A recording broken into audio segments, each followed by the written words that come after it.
So my name is Minh Phan. I was born in Vĩnh Long, Vietnam, on July 20th, 2002. And I love cracking jokes with my family members. I'm currently a college student at the University of Omaha, Nebraska, and I currently work as a patient attendant at Nebraska Medicine. So I was actually a senior in high school, and I would just wake up in the morning, get ready, and then I'd go to school. And then in the afternoon, I would attend mock trial, and then I'd go home, eat dinner, and then go to sleep. It was just a pretty normal life. Like, my parents would go to work. My dad was working the morning shift, so he'll be home for us. Like, he'll be home in the afternoon, and then my mom did the night shift, so she'd get us ready in the morning. Like, she'd drive us to school and stuff. I was in the lunchroom with my friends, and we were just scrolling on Facebook, I think. And then we just saw like the first outbreak of like COVID-19, and we were just like, we just didn't really care about it. We were just like, oh, okay. And then we kept scrolling. Yeah, actually, I talked about it with my friends. I was like, guys, like, I'm kind of scared about this new virus, you know?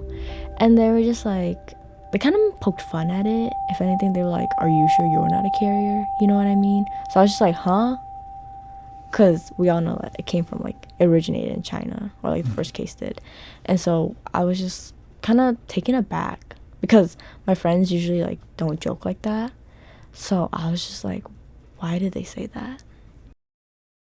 Oh no, like, they're thinking like that, and that's not good. And I was kind of hurt by it. And so I told them, I was just like, that's not cool. Like, you shouldn't be saying that to me. One time I was in Walmart, and I was just looking at like medicine, I think, and like a group of boys walked by me, and they yelled, how does that bat taste? And I was in complete shock, because I was just doing my normal daily thing, like, just browsing medicine, and all of a sudden, like, I get that type of comment towards me. So I was just like, I became livid about, like, at them, and like myself, and like everybody. Yeah, because there were people around me that heard me, but they didn't say anything. I used to like talk to the employees and would ask them for help, but now I just use my phone and like search for things instead of like going up and asking people, because I'm too afraid that like they might say something to me. Because at that time I was like waiting on scholarships, like a scholarship to get back to me, and they told me that I got waitlisted. And so I didn't want to put like especially with COVID-19, I didn't want to put my family through like debt in case like my parents were to fall ill. So I just decided to not go to college. I worked, and it just felt like all my friends were like living like their lives at college, they're having fun, but I just decided to like stay at home. It was kind of like my motivation as well, because I wanted to go to college and learn about why do people act like this, and I just wanted to educate people, like get an education so that I can educate people. During 2020, when I got that envelope, it was like a pretty thin envelope, and I didn't know what was inside. And then like they told me like I was waitlisted, but like this envelope was different. It was like thicker. Yeah. I felt like it had more papers.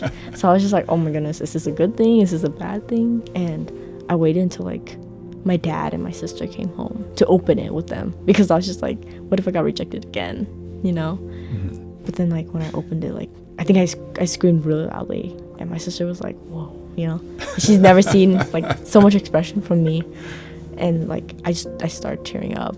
It was like great, because I felt like all my hard work and effort, like enduring everything, like it paid off.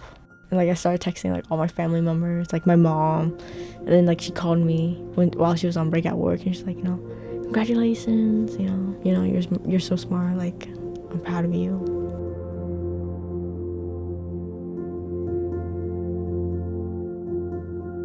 Support for Facing a Changed World, an oral history of the COVID-19 pandemic, comes from the Margaret Ann Martin Everest Foundation, the Kind World Foundation, Humanities Iowa, the Friends of Siouxland Public Media, and listeners like you.